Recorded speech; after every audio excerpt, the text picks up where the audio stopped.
Hula is a deeply spiritual practice with layers of cultural significance. But you wouldn't know it by looking at the way it's been represented over the years. You know, beautiful women at a luau, hips swaying in grass skirts. But this is the real hula.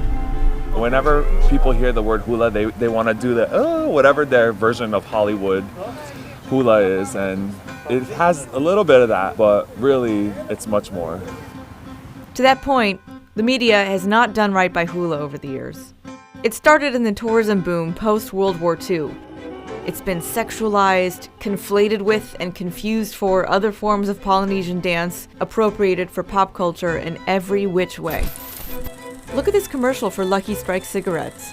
She's wearing a lei made of cigarettes. I think one of the biggest issues is that people just don't recognize it as a spiritual practice. In her dance school in Berkeley, California, Mahia's approach to hula is traditional. And at Patrick's in San Francisco, it's modern mixed with traditional.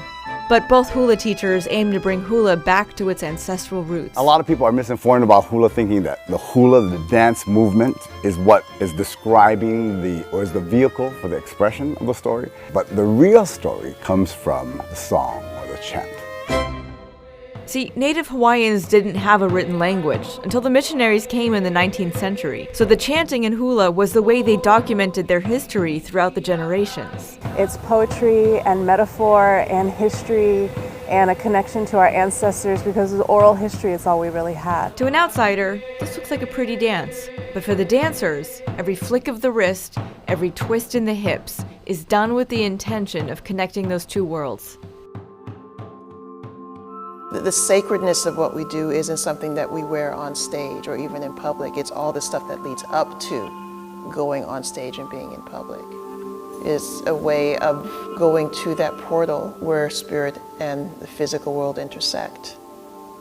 The mindset that we're encouraged to have and how we regard each other and little things about how we treat our instruments and the things that we wear, that's the hula practice. And what you see when we go on stage is, kind of the icing on that cake.